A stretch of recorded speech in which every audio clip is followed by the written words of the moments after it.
السلام علیکم ناظرین، آج ہمارے ساتھ موجود ہیں سینیٹر طلحہ محمود صاحب۔ آپ چترال سے NA1 سے الیکشن لڑ رہے ہیں، تو لوگوں کے ذہن میں کچھ سوالات ہیں، وہ ہم ان سے پوچھیں گے۔ سینیٹر صاحب، پہلا تو اپنا تعارف کریں، آپ یہ بتائیں کہ آپ کا ذریعہ معاش کیا ہے، اور چترال میں الیکشن لڑنے کا آپ کا وجہ کیا تھی، آپ چترال سے الیکشن لڑ رہے ہیں؟ جی، اعوذ باللہ من الشیطان الرجیم، بسم اللہ الرحمن الرحیم، نحمدہ و نصلی علی رسول الکریم۔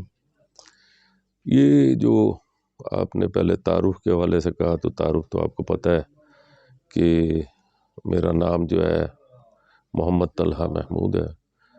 میں 2006 میں سینیٹر بنا تھا، اور 2012 تک میرا ٹینیور تھا۔ اس کے بعد میں نے 2012 کے الیکشن لڑا، میں پھر جیت گیا الحمدللہ۔ پاکستان کے اندر تاریخ میں سب سے زیادہ ووٹ میں نے لیے تھے۔ اور اس کے بعد تیسرا الیکشن میں نے 2018 میں لڑا، تو اس میں بھی میرے سب سے زیادہ ووٹ تھے۔ میں اپر ہاؤس کا ممبر ہوں، مجھے 18 سال ہو گئے ہیں، سینٹ کا میں ممبر ہوں۔ اور ہمارا 3 سال کا ایک الیکشن ہوتا ہے، جس میں ہم چیئرمین بنتا ہے کسی بھی وزارت کا۔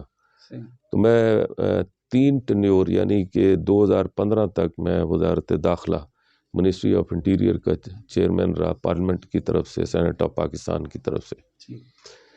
اس کے بعد 2015 سے لے کے 2021 تک 6 سال میں چیئرمین رہا کیبنٹ ڈویژن کا۔ کیبنٹ ڈویژن وہ ہے جس کے انڈر سارے ادارے آتے ہیں جو وزیر اعظم کے انڈر ہوتے ہیں، اور میں سینٹ آف پاکستان کی طرف سے اس کا اوور سائٹ کمیٹی کا چیئرمین تھا۔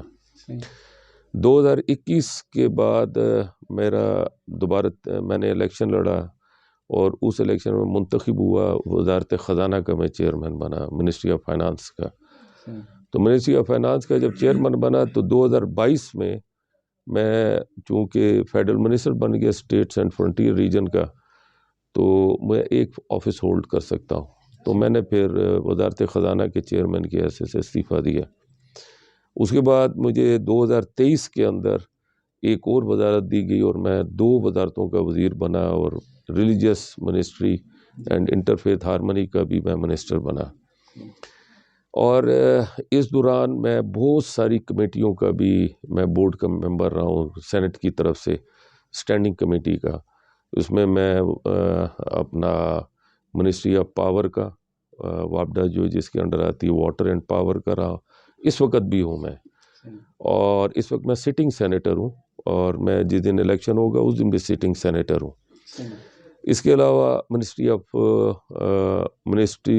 آف ڈیفنس کا بھی میں اس وقت بورڈ پہ ہوں، اس وقت بھی بورڈ پہ ہوں۔ اس کے علاوہ میں کیبنٹ ڈویژن کا بھی اس وقت بورڈ کے اوپر ہوں، میں اس کا بھی ممبر ہوں۔ اس کے ساتھ ساتھ منسٹری آف فائنانس کا بھی میں اس وقت اسٹینڈنگ کمیٹی کا ممبر ہوں۔ پبلک اکاؤنٹس کمیٹی جو اس وقت پاکستان کی سب سے بڑی کمیٹی ہے، میں اس کا بھی ممبر رہا ہوں جب تک نیشنل اسمبلی تھی۔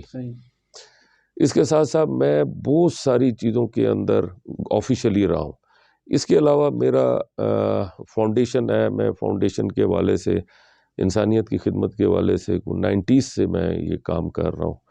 اور اس میں میرا جو زیادہ ورک رہا ہے، شروع میں بلوچستان میں کرتا رہا، اس کے بعد تربت، بلیدہ، خاران، یہ ان علاقوں کے اندر کلات، مستونگ، چاغی ابھی بھی کرتے ہیں، کوئٹہ یہاں پہ بھی کرتے ہیں۔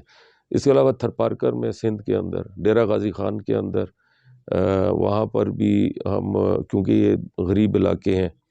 اس کے علاوہ خیبر پختونخوا میں سب سے زیادہ فوکس میں نے کیا تھا ہزارہ ڈویژن کو، کیونکہ ہزارہ ڈویژن چونکہ میرا اس سے تعلق بھی ہے، تو میں پھر ہری پور، ایبٹ آباد، مانسہرہ، تورغر، بٹگرام، الائی، کوہستان، پھر اس کے بعد گلگت بلتستان، چلاس، داریل، تانگیر، یہ زیادہ میرا فوکس ہے۔ اور باقی گلگت بلتستان، خاص طور پہ ہنزا، سست، گلبت، ان علاقوں کے اندر بھی میرا نیٹ ورک ہے۔ چترال میں بھی کام میں کرتا رہا ہوں، لیکن چونکہ چترال بالکل ایک ہٹ کے ایک سائٹ کے اوپر ہے، تو اس میں بہت زیادہ نیٹ ورک نہیں رہا۔ لیکن اب انشاءاللہ تعالی میرا ارادہ ہے کہ ہم چترال کی طرف جو ہے وہ زیادہ سے زیادہ ہم فوکس کریں گے، اور اس کے اندر ہم یہ 250 ہم نے اعلانات کیے ہیں، پہلے 200 تھے، اب 250 کر دیے ہیں دستکاری سینٹر فاؤنڈیشن کے. اور اس وقت میں انٹرم طور پہ میں اپنی فاؤنڈیشن سے علیحدہ ہوا ہوں. عوامی جو میری اس وقت چل رہی ہے الیکشن، اس کے حوالے سے اس وقت انٹرم قائم مقام چیئرمین ہے محمد مصطفیٰ بن طلحہ. اور اس کے اندر ہم نوجوانوں کے لیے کھیلوں کا سامان، فری میڈیکل کیمپس، اس کے علاوہ اس وقت بہت بڑی راشن کی ترسیل ہونے والی ہے، کیونکہ ہم نے ادھر چیک کی ہے اس وقت راشن کی کمی ہے. تو ہمارا اس وقت انشاءاللہ میرے اندازے کے مطابق کچھ ہی دنوں کے اندر ہمارا سامان، راشن کا سامان جو ہے وہ چترال میں داخل ہونا شروع ہو جائے گا. اس کے لیے ہمیں بڑے بڑے گودام چاہیے تھے، وہ ہم نے کچھ گودام کر لیے ہیں، مزید گودام کر رہے ہیں لوور چترال میں بھی، اپر چترال میں. اس کی مینجمنٹ ہم نے شروع کر دی ہے. یہ تو ہمارا ہے نیٹ ورک. اس میں نوجوانوں کو ہم ٹیکنیکل کالجز کے حوالے سے چاہتے ہیں، خود روزگار اسکیم ہے، اس قسم کے کام کرتے ہیں. اب میں آتا ہوں ذریعہ معاش. ذریعہ معاش یہ ہے کہ میں انڈسٹریلسٹ ہوں، اور میں ایک گروپ آف انڈسٹریز کا مالک بھی ہوں اور چیئرمین بھی ہوں. میں اس وقت سب سے زیادہ ٹیکس دیتا ہوں اپنے ریجن کے اندر. میرے ریجن کے اندر تقریباً ریجن کا جو ٹیکس ہے، میں 1000 کروڑ کے قریب سال کا میں اس وقت گورنمنٹ آف پاکستان کو میں ٹیکس دے رہا ہوں. میرا جو بزنسز ہیں، اور ہمارے اس کے علاوہ کنسٹرکشن کے بزنسز ہیں. اس وقت اپنا اسلام آباد میں سینٹورس کے سامنے جو ہائی رائز بلڈنگ بن رہی ہے، وہ میری ہے. 126 اپارٹمنٹ کی ایک بہت بڑی بلڈنگ ڈپلومیٹک انکلیو میں بنا رہے ہیں فینٹم کے نام سے، وہ اس کا بھی مالک میں ہوں. اس کے علاوہ مالک سے ہمارا میں ہوں یا میرا بیٹا ہے، وہ ہم مل جل کے ہم فیملی بزنس ہے ہمارا. اور میری بہت ساری انڈسٹریز ہیں جس کا میں اس وقت مالک ہوں. تو میں اس وقت گورنمنٹ آف پاکستان سے میں کوئی پیسہ نہیں لیتا. نہیں، میں نے